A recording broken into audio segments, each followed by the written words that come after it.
देखिएगा मेरे भाई, क्या कह रहा है कि यदि वेग का प्रभाव, क्या पढ़ना है, वेग का प्रभाव पढ़ना है। किस पर? आवेश पर वेग का प्रभाव, क्या प्रभाव पड़ता है आवेश पर। एक्चुअली हम लोग फिजिक्स पढ़ रहे हैं क्लास 12th की, तो हमने पहले लेक्चर पर क्या पढ़ा था? पहले लेक्चर पर हमने आवेश क्या होता है ये देखा, फिर हमने देखा कि आवेशों के कितने प्रकार होते हैं ये देख लिया था, फिर हमने देखा था कि आवेशों के गुण क्या हैं वो देख लिया था। तो उस पर एक गुण बचा हुआ था, आवेश पर वेग का प्रभाव। आवेश पर वेग का प्रभाव, तो आप जब देखेंगे तो क्या लिखा हुआ है कि यदि कोई वस्तु आवेशित हो, यदि कोई वस्तु आवेशित हो तो वेग का वस्तु पर कोई प्रभाव नहीं पड़ता है। तो वेग का वस्तु पर कोई प्रभाव नहीं पड़ता है। ठीक है, बात समझ में आ गई कि यदि कोई वस्तु है वह आपकी कैसी है? आवेशित है, तो वेग के कारण वस्तु पर कोई प्रभाव नहीं पड़ेगा। लेकिन यदि वस्तु के अंदर जो चार्ज है, जो आवेश है, यदि वह गति करने लगेगा तो उस गति के कारण, उस आवेश के गति के कारण जो प्रभाव होगा, वह प्रभाव जो होगा वो यह है कि यदि आपका आवेश कैसा हो जाए, आवेश आपका स्थिर हो जाए, मतलब आवेश आपका मोशन ना करे, आवेश आपका गति ना करे, तो वहां पर क्या उत्पन्न हो जाएगा? वैद्युत क्षेत्र उत्पन्न हो जाएगा। और यदि आपका आवेश, यदि आपका जो आवेश है नियत वेग से चले, कैसे चले? नियत वेग से, मतलब उसका वेग जो है समय के साथ परिवर्तित ना हो, मतलब एक समान चाल से चले यदि आवेश, तो वहां पर वैद्युत क्षेत्र तथा चुंबकीय क्षेत्र, वैद्युत क्षेत्र तथा चुंबकीय क्षेत्र दोनों उत्पन्न हो जाएंगे। फिर है कि यदि आपका आवेश कैसा चले? त्वरित चाल से चले। कैसे चले मेरे भाई? त्वरित चाल से चले, मतलब कि आवेश के पास अब क्या आ गया है? त्वरण आ गया है। आवेश कैसे चल रहा है? त्वरण की गति से चल रहा है, मतलब त्वरण आ गया है, उस पर अब त्वरण उत्पन्न हो गया है। तो उसके कारण वस्तु पर जो आवेश के कारण उस पर क्या उत्पन्न होगा? वैद्युत क्षेत्र भी होगा, चुंबकीय क्षेत्र भी होगा, और इलेक्ट्रोमैग्नेटिक वेव, मतलब विद्युत चुंबकीय तरंगे उत्पन्न होंगी। तो आप यार इसे नोट कर लीजिए।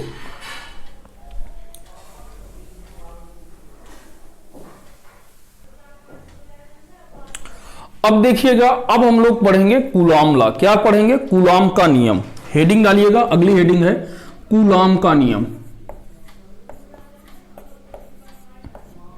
कूलॉम का नियम यार, तो इसके लिए सबसे पहली बातें कुछ चीजें देख लीजिए कि ये कूलॉम का नियम लगेगा कब कब, कब कब लगेगा। तो देखिएगा, पहला है कि जो कूलॉम का नियम केवल और केवल बिंदु आवेश के लिए मान्य है। तो लिखिएगा, यह नियम केवल बिंदु आवेश के लिए, बिंदु आवेश के लिए मान्य है।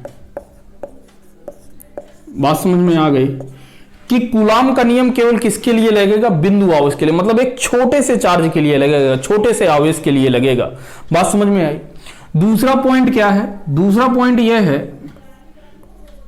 कि यह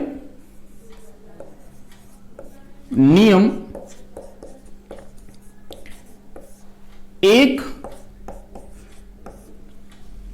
रेखा में लगता है, एक रेखा में लगता है। कैसे लगता है? एक रेखा में लगता है, मतलब ये कैसा है? एक रेखीय नियम है। कैसा है? एक रेखीय, मतलब एक लाइन में लगेगा, लाइन ज्वाइनिंग फोर्स है। कैसा है? लाइन ज्वाइनिंग फोर्स है।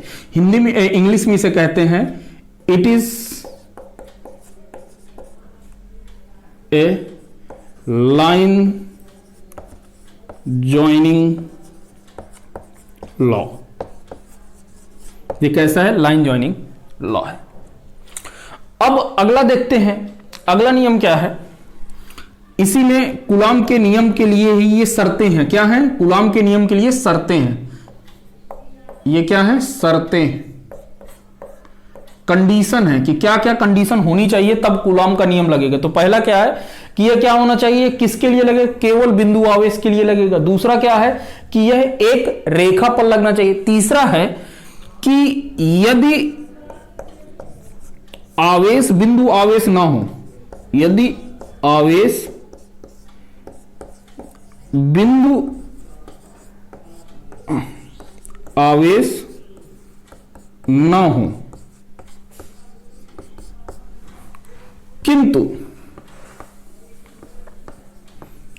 किंतु इन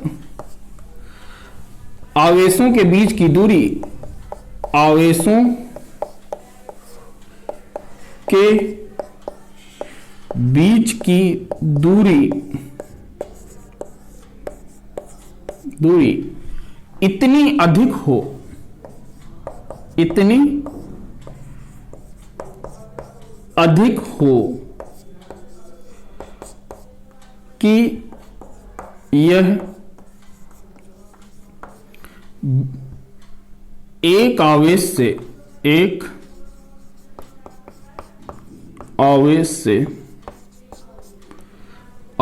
दूसरे आवेश को, एक आवेश से दूसरा आवेश बिंदु आवेश की तरह प्रतीत हो, एक आवेश से दूसरा आवेश बिंदु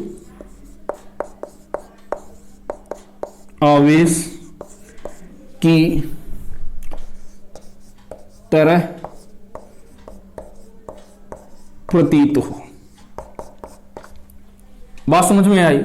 क्या कह रहा है कि अब नहीं, अब आपके आवेश जो है क्या है, बिंदु आवेश नहीं है, लेकिन क्या बोला, किंतु इन आवेशों के बीच, मतलब अब जो आवेश हैं बहुत बड़े बड़े हैं, बहुत बड़े बड़े हैं, और यदि इन दोनों के बीच में दूरी क्या हो जाए, बहुत अधिक हो जाए, उनके आवेशों के आकार की अपेक्षा बहुत बड़ी दूरी हो जाए, तो वह कैसे, एक आवेश से दूसरा आवेश कैसा दिखे, बिंदु आवेश दिखे, तो हम कौन सा नियम लगा लेंगे, कूलॉम का नियम लगा सकते हैं। ठीक है, जैसे एग्जांपल देख लीजिए, जैसे आपकी क्या हो गई, ये अर्थ, ठीक है, और यहां से ये आपकी अर्थ हो गई, मतलब कि पृथ्वी, ठीक है, और मान के चलिए कि ये आपका सन हो गया, ठीक है। तो अब यदि इनके बीच की दूरी देखें तो इनके आकार के कारण, इनके आकार से ज्यादा इनके बीच की क्या है, दूरी है, दूरी जो है वो क्या है, बहुत अधिक है, तो ये कैसे ट्रीट किए जाएंगे, ये बिंदु आवेश की तरह लिए जाएंगे। ठीक है, नोट कर लीजिए इसे।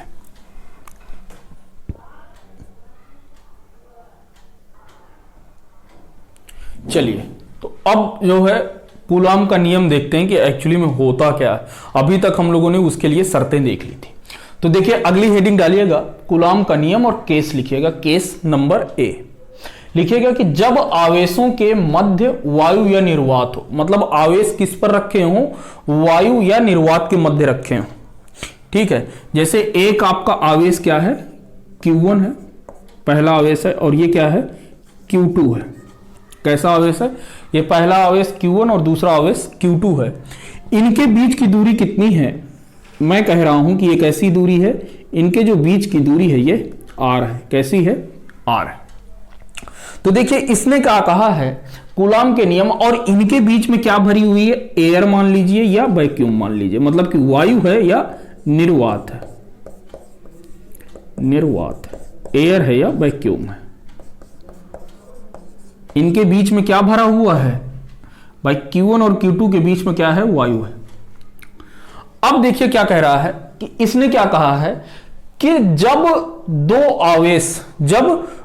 आवेश एक दूसरे से कुछ दूरी पर रखे होते हैं तो वह वस्तु इन चार्जों के कारण एक दूसरे पर बल लगाते हैं। कैसा बल लगाते हैं, एक दूसरे पर बल लगाते हैं।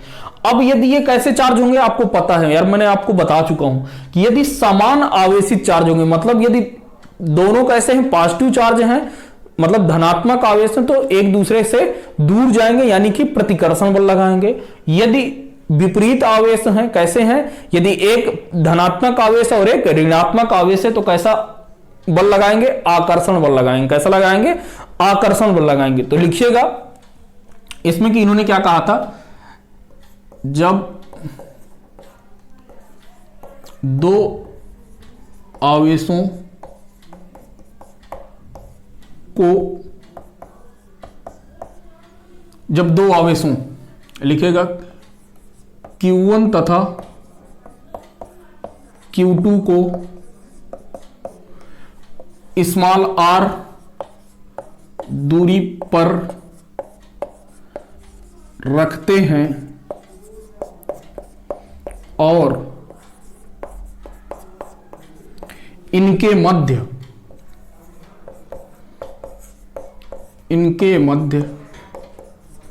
निर्वात है तो इन दोनों आवेशों के कारण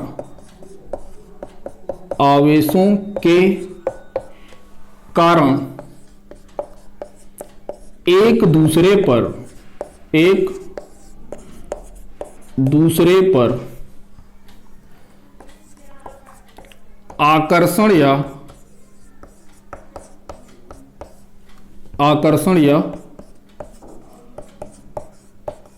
प्रतिकर्षण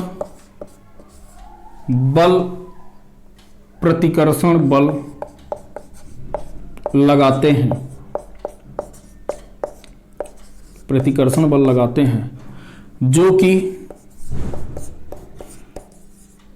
कि इन आवेशों के गुणनफल के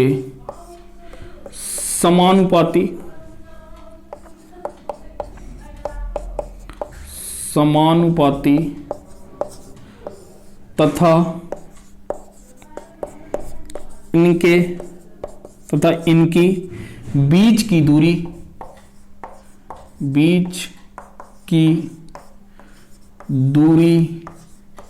के वर्ग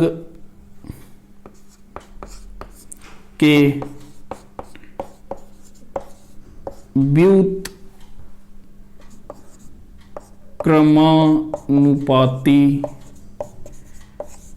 व्युत्क्रमानुपाती होता है। ठीक है, ये रहा आपका इन्वर्टर का मॉडल। क्या कह रहा है कि जब दो आवेशों के मध्य क्या हो, वायु हो या निर्वात हो, तो कह रहा है कि आपके दो आवेश कौन कौन से, एक Q1 है और एक क्या है, Q2 है, और इन दोनों के मध्य जो दूरी है वो कितनी है, स्मॉल r है। तो कह रहा है कि जब दो आवेशों Q1 तथा Q2 को r दूरी पर रखते हैं, कब किस पर रखते हैं, r दूरी पर रखते हैं, और इनके मध्य क्या है, निर्वात है, इनके बीच में क्या है, हवा भरी हुई है, तो इन दोनों आवेशों के कारण एक दूसरे पर आकर्षण या प्रतिकर्षण बल लगेगा। अब आकर्षण या प्रतिकर्षण बल कब लगेगा, यह है आपको पता है कि यदि समान आवेश होंगे तो प्रतिकर्षण बल लगेगा, यदि विपरीत आवेश होंगे तो आकर्षण बल लगेगा। ठीक है, जो कि अब वह बल किसके बराबर होगा, तो उसके बारे में बता रहा है कि जो कि इन आवेशों के गुणनफल के समानुपाती, किसके गुणनफल के समानुपाती तथा इनके बीच की दूरी के वर्ग के व्युत्क्रमानुपाती होता है। मतलब ये जो फोर्स लगेगा एक दूसरे पर, वो इनके बीच के गुणनफल के, इनके दोनों के गुणनफल के समानुपाती, पहली इक्वेशन। फिर क्या कह रहा है, ये जो फोर्स लग रहा है इन दोनों के बीच की दूरी के वर्ग के व्युत्क्रमानुपाती, मतलब ये के बराबर होता है। तो यार अब क्या करें, दोनों इक्वेशन को क्या लिख दें, एक साथ लिखेंगे तो क्या आ जाएगा, F directly proportional to Q1 Q2 upon R square, ये हो गया। अब मैं क्या करता हूं, इससे जो है डायरेक्टली प्रोपोर्शनल का साइन हटा देता हूं, मतलब अनुक्रमानुपाती का समानुपाती का चिन्ह हटा दूं। तो जब मैं समानुपाती का चिन्ह हटाऊंगा तो यहां पर एक कांस्टेंट आ जाएगा, क्या, K, Q1 Q2 upon R square. लिखिए जहां K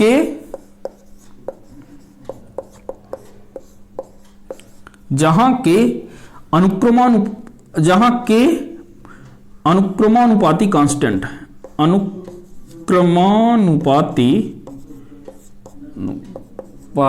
नियतांक है, नियतांक है। और प्रयोगों द्वारा पता चला है, किसके द्वारा? एक्सपेरिमेंटल वैल्यू द्वारा पता चला है कि इस k की वैल्यू होती है कितनी? 1/4 एप्सिलॉन नॉट। क्या होती है? Epsilon not. और एप्सिलॉन नॉट क्या है? एप्सिलॉन नॉट है निर्वात में विद्युतशीलता। क्या है? निर्वात में विद्युतशीलता। क्या है? निर्वात में विद्युतशीलता।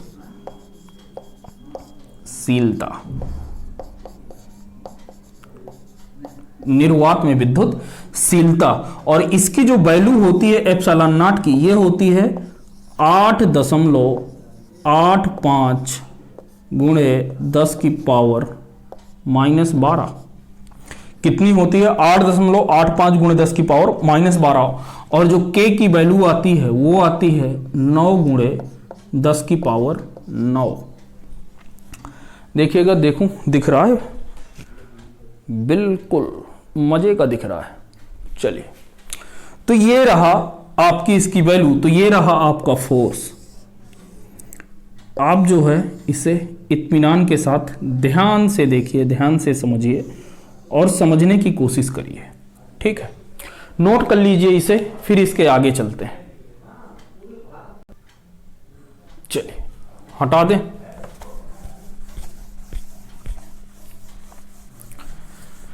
तो आप लोगों ने देखा कि ये जो फोर्स आ रहा है वो कितना आ रहा है?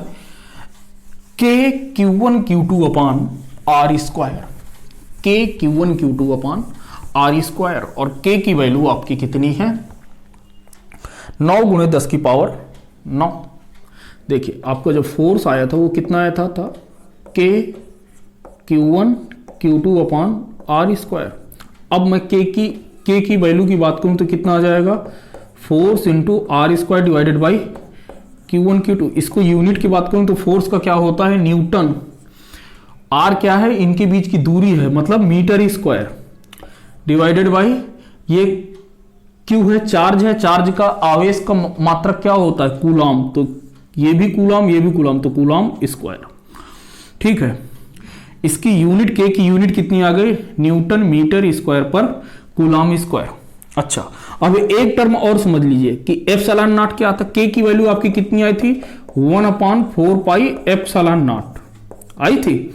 एप्सिलॉन नॉट की जो आपकी जो वैल्यू हो जाएगी, एप्सिलॉन नॉट की यूनिट कितनी हो जाएगी? यहां से आप देखेंगे तो एप्सिलॉन नॉट की जो यूनिट हो जाएगी कूलाम स्क्वायर पर न्यूटन मीटर स्क्वायर।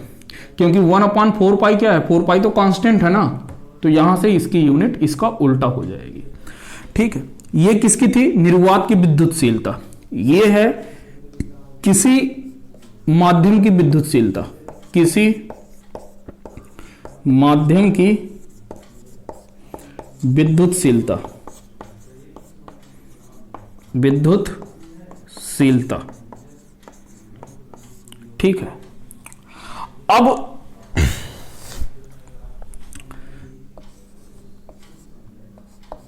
ये क्या है? ER क्या है? ER है आपकी सापेक्ष विद्युतशीलता। क्या है? सापेक्ष विद्युतशीलता। क्या है? सापेक्ष विद्युतशीलता है मेरे भाई, ये ध्यान देने की जरूरत है। ER क्या है?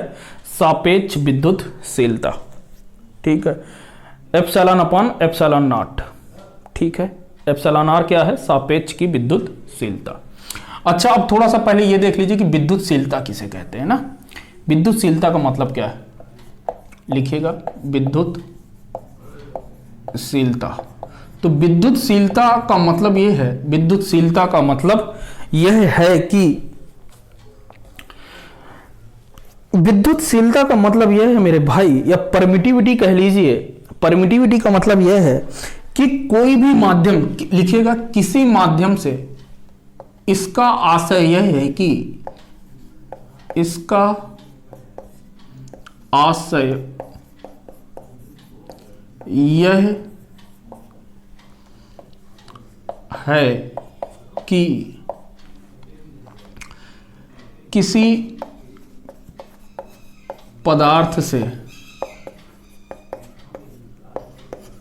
पदार्थ से होकर कितनी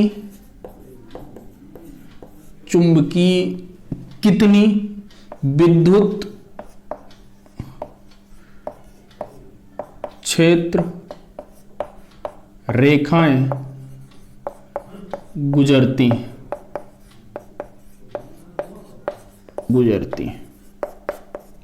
बात समझ में आ गए। यह बताता है विद्युतशीलता यार, यह बताता है कि हाँ मतलब किसी को इसका इंग्लिश में मतलब समझ लीजिए, विद्युतशीलता के इंग्लिश मतलब होता है परमिटिविटी। क्या होता है?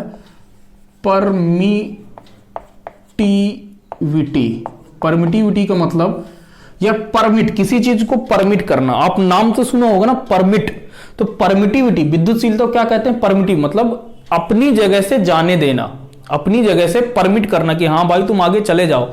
किसको? विद्युत क्षेत्र की रेखाओं को। विद्युत क्षेत्र की रेखाएं की किसी पदार्थ से कितनी विद्युत क्षेत्र रेखाएं जा सकती हैं, वह किसको बताता है? विद्युतशीलता को बताता है। किसको बताता है? विद्युतशीलता को बताता है। ठीक है, अब जो है आप लोग पहले इसे लिख लीजिएगा, लिख लीजिए पहले इसे। तो अब देखिए, अब ये क्वेश्चन क्या कह रहा है। अब देखिए, अब अगला केस है कि यदि दोनों आवेशों के मध्य भाई क्या रखा हुआ? के परावैद्युतांक पदार्थ रखा हो। ठीक है, तो हमने क्या लिया? एक चार्ज Q1 लिया और एक चार्ज Q2 लिया। क्या लिया? एक चार्ज Q1 लिया और एक चार्ज Q2 लिया। अब इन दोनों के मध्य क्या भरा हुआ है? परावैद्युतांक K का पदार्थ भरा हुआ है, K परावैद्युतांक का माध्यम। तो इसके लिए जो फोर्स जो होता है, अब F मीडियम, अब यहां पर मीडियम है ना, तो माध्यम क्या? ये माध्यम है, इसके बीच में माध्यम है, और माध्यम का परावैद्युतांक कितना है? माध्यम का परावैद्युतांक है आपका K। तो F मीडियम हो जाएगा। मीडियम के लिए K Q1 Q2 अपान R स्क्वायर, और ये क्या है? Capital K। ये क्या है? Capital K। ये आपका फार्मूला हो जाएगा। बात समझ में आ गई? तो यही होता है आपका मीडियम के लिए, यदि इन दोनों के बीच में क्या भरा हो? K भरा हो। K को इसको K क्या है? आपका परावैद्युतांक, पदार्थ का परावैद्युतांक, पदार्थ का परावैद्युतांक। इसी को क्या कहते हैं? डाइलेक्ट्रिक कांस्टेंट, डाइलेक्ट्रिक कांस्टेंट ये होता है। जो K की वैल्यू होती है, जो K की वैल्यू होती है, वह आपकी 1 से लेके इनफाइनाइट तक होती है। किसके लिए क्या होती है? 1 से लेकर इनफाइनाइट तक, 1 से लेके इनफाइनाइट तक। तो जो 1 होती है, ये किसके लिए होती है? वायु के लिए। किसके लिए? वायु के लिए। यानी कि जब दोनों आवेशों के मध्य क्या भरा हो? यह दोनों आवेशों के मध्य वायु भरी हो, तो K की वैल्यू कितनी आ जाती है? 1। तो अभी आपने पढ़ा होगा जब उन दोनों के बीच में एयर भरी रहती है तो कितना आया था फोर्स? K Q1 Q2 अपान R स्क्वायर। तो यहां पर देखें तो K की जगह पर कितना है? 1 है। चलिए, और ये जो इनफाइनाइट है, क्या है मेरे भाई? इनफाइनाइट है। तो ये किसके लिए है? एयर मेटल के लिए। किसके लिए है? मेटल के लिए, मतलब धातु के लिए। K की वैल्यू आपकी ये हो सकती है। बात समझ में आ गई? तो आप इसको नोट कर लीजिए। नोट कर लिया? चलिए, तो आज के लिए मेरे दोस्तों इतना ही। अगले लेक्चर पे हम कूलाम्स लॉ का तीसरा केस देखेंगे, कूलाम के नियम का तीसरा केस देखेंगे, जब इन दोनों चार्जों के मध्य कुछ जगह पर क्या होगी? हवा होगी, और कुछ जगह पर के माध्यम रखा होगा। तो उसके लिए कैसे क्वेश्चन बनेंगे, वो सब सारी चीजें देखेंगे। पहले अभी हम कूलाम के नियम का कॉन्सेप्ट देखे ले रहे हैं कि क्या कॉन्सेप्ट है, कैसे कैसे कॉन्सेप्ट है। इसके बाद हम इसके क्वेश्चन पर जाएंगे। ठीक है, तो इसके 3-4 दिन अपन लोग क्वेश्चन करने वाले हैं। तो चलिए, यदि अभी तक आपने इंटीग्रल एजुकेशन को सब्सक्राइब नहीं किया है तो सब्सक्राइब कर लीजिए। और हाँ, अभी आप पहले लेक्चर पे पूछ रहे थे कि मेरा नाम क्या है, तो मेरा नाम सुनील पांडे है। मैं आपको फिजिक्स पढ़ाऊंगा, ठीक है। तो आप पहले लेक्चर से देखना शुरू कीजिए, और मैं ये आपको गारंटी के साथ बता रहा हूं कि फिजिक्स आपको बहुत अच्छे से समझ में आने वाली है। क्योंकि फिजिक्स एक कैसा है, फील वाला सब्जेक्ट है। यदि आप फील लेके पढ़ेंगे तो फिजिक्स एक ऐसी चीज है जिससे आप क्या करते हैं, आपके आसपास कितनी चीजें हैं उनके बारे में पढ़ते हैं, ठीक है। तो वो चीजें क्या होती है, हमेशा इंटरेस्टिंग होती हैं, ठीक है। तो चलिए, मिलते हैं आपसे अगले लेक्चर में। तब तक के लिए नमस्कार।